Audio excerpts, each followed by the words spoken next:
Assalamualaikum warahmatullahi wabarakatuh. Selamat malam, salam sejahtera untuk semuanya. Alhamdulillah kita gugus tugas percepatan pengendalian penyebaran COVID DKI Jakarta pada malam hari ini. Sejak sore tadi kita rapat mereview pelaksanaan PSBB di Jakarta dan juga dampak-dampaknya bagi pengendalian COVID. Jadi tadi kita mendengar dari aspek kesehatan, seperti apa situasinya, perlu kami garis bawahi, meskipun beberapa hari ini terlihat ada penurunan, tetapi ini tidak boleh diartikan sebagai PSBB-nya kendor. Harus kita lebih disiplin, harus kita lebih ketat, karena masih ditemukan kasus-kasus positif di masyarakat. Jadi adanya peristiwa penurunan beberapa hari ini tidak boleh diartikan sebagai sudah selesai. Ini belum selesai, Jakarta belum merdeka dari COVID. Kita masih harus bertempur melawan COVID. Karena kita belum merdeka dari COVID, maka jangan kendor. Jadi tadi kita sama-sama saksikan juga di dalam rapat soal itu, dan ke depan kami menghimbau kepada seluruh masyarakat untuk lebih mentaati kegiatan sosial, kegiatan ekonomi, kegiatan budaya, kegiatan agama sebisa mungkin dilakukan di rumah, bukan dilakukan secara bersama-sama berkelompok di masyarakat. Kemudian yang kedua terkait langkah-langkah ke depan, tadi kita bahas bersama. Nomor 1 mengenai kewajiban menggunakan masker. Di Jakarta saat ini sedang dalam proses distribusi masker, nantinya akan mencapai 20 juta masker yang dibagikan kepada seluruh penduduk di Jakarta. Setiap orang akan mendapatkan 2 buah masker. Ini diwajibkan untuk digunakan, dan ini salah satu alat paling efektif untuk mencegah penularan, baik yang membawa virus COVID tanpa sadar karena orang tanpa gejala harus menggunakan, masyarakat yang tidak punya COVID juga harus pakai sehingga potensi tertular menjadi lebih kecil. Kemudian yang berikutnya adalah terkait dengan pergerakan penduduk. Kita sedang menyusun regulasi untuk membatasi pergerakan orang masuk Jakarta sesudah musim Lebaran. Karena itu bagi warga Jakarta, seperti juga arahan dari Bapak Presiden untuk tidak meninggalkan tempat kediaman saat ini dan kembali ke kampung halaman, tidak mudik, tidak pulang kampung, maka saya sampaikan kepada semua untuk mentaati anjuran itu. Karena bila Anda pulang, belum tentu bisa kembali ke Jakarta dengan cepat. Jadi hati-hati, kalau pulang belum tentu bisa masuk Jakarta kembali dalam waktu singkat. Kita sedang menyusun regulasinya, nanti kalau regulasinya sudah selesai, akan dikeluarkan, dan akan ada pembatasan amat ketat untuk masuk ke Jakarta. Jadi saya ingin semua menyadari pentingnya berada di tempat kita sekarang dan tidak meninggalkan kota Jakarta.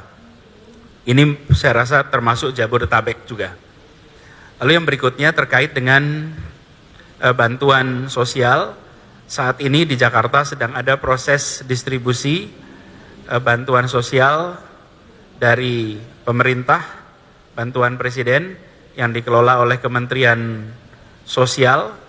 Proses distribusi sedang berjalan dan bantuan ini akan diberikan mingguan sedang berjalan saat ini, mudah-mudahan nanti bisa tuntas sesuai waktunya. Dari DKI sendiri nanti akan memberikan bingkisan bantuan sosial menjelang Idul Fitri, yang nanti proses eksekusinya akan dilakukan sekitar seminggu dan 10 hari sebelum Lebaran. Bansos ini ditujukan untuk menjangkau masyarakat lebih banyak daripada yang pertama. Yang pertama kemarin kita sudah lakukan menjangkau 1,2 juta keluarga, dan alhamdulillah sudah terdistribusi dengan baik. Apakah sempurna? Tidak. Ada kekurangan sana sini yang menjadi bahan bagi kita untuk memperbaiki. Kemarin ada 1,6% dari distribusi yang sampai kepada orang yang tidak berhak, lalu dikembalikan. Ada yang salah alamat, ada yang orangnya mampu, ada yang orangnya sudah meninggal. Itu semua menjadi bahan untuk koreksi dalam distribusi yang berikutnya. Tapi kami bersyukur bahwa 88,4% terdistribusi dengan baik. Tapi biasanya yang 88,4% tidak jadi berita. Yang jadi berita biasanya yang 1,6% yang bermasalah itu. 98,4% terdistribusi dengan baik. Dan dalam waktu yang cukup singkat bisa mendistribusikan 98,4% pada keluarga yang tepat. Menurut saya itu satu langkah yang harus kita apresiasi, karena tidak mudah. Nah, yang 1,6% ini sedang dalam bahan untuk jadi bahan kita untuk mengkoreksi. Nah, ke depan jumlahnya akan jauh lebih banyak lagi, karena kita mengumpulkan segmen-segmen yang kemarin bukan termasuk masyarakat miskin, tapi karena kondisi perekonomian mereka masuk ke dalam masyarakat yang membutuhkan. Nah, nanti sesudah ini lengkap kami akan umumkan secara detail baik segmennya maupun jumlahnya. Tadi sudah kita bahas, tapi lebih bijak bila sudah terstruktur, lengkap informasinya, baru nanti kami sampaikan detailnya. Tapi angkanya akan mengalami peningkatan yang sangat besar. Jadi jauh di atas 1,2 juta orang yang kita dukung, kita fasilitasi kemarin. Jadi kita berharap dengan cara seperti itu maka masyarakat akan bisa melewati masa-masa pembatasan sosial ini dengan baik. Itu sebagian dari yang kita bahas. Tentu yang dibahas tadi ada banyak, tapi sebagian yang kita bahas itu saya menghimbau kepada seluruh masyarakat, kami semua menyadari bahwa berada di rumah selama berminggu-minggu itu bukan sesuatu yang nyaman. Tadi kita bahas sama-sama. Minggu pertama mungkin mengasihkan. Minggu kedua mulai terasa beban. Ketiga, keempat, kelima.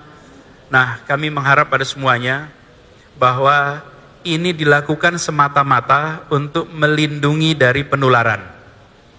Dan kita semua tidak ingin melakukan pengendoran di saat virus itu masih ada di mana-mana. Jadi saya berharap kepada seluruh keluarga, mari kita lebih serius sampai tuntas PSBB ini, dan kita berharap sesudah ini nantinya lebih cepat. Makin disiplin kita, makin cepat selesai. Makin kita tidak disiplin, makin lama ini selesainya.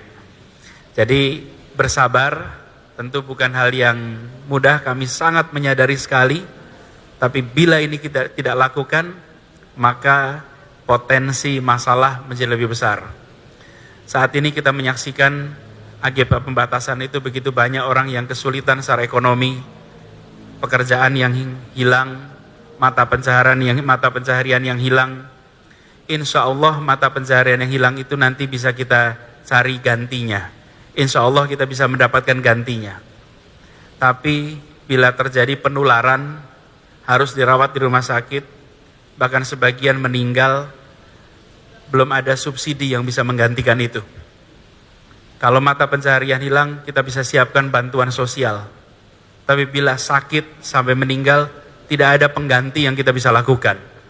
Karena itulah mengapa kita semua harus sadar betapa pentingnya melewati masa-masa sulit ini dengan disiplin tetap berada di rumah. Bapak Ibu sekalian yang saya hormati, barangkali ini yang bisa saya sampaikan. Tadi pertemuannya lengkap seluruh jajaran, jadi dari mulai Pak Pangdam Jaya, kemudian Kepala Kejaksaan Tinggi, Kepala Pengadilan Tinggi, Panglima Komando Armada 1, kemudian Danlan Tamal, Kasgartap 1 DKI, Pangkoops AU, Kabinda, dan juga Kapolda, dalam hal ini diwakili Karo Ops Polda Metro Jaya. Kita semua membahas cukup panjang dari sore hingga malam, dan insya Allah hari-hari ke depan Jakarta lebih cepat terbebas dari COVID. Demikian penjelasan dari kita. Terima kasih. Assalamualaikum warahmatullahi wabarakatuh.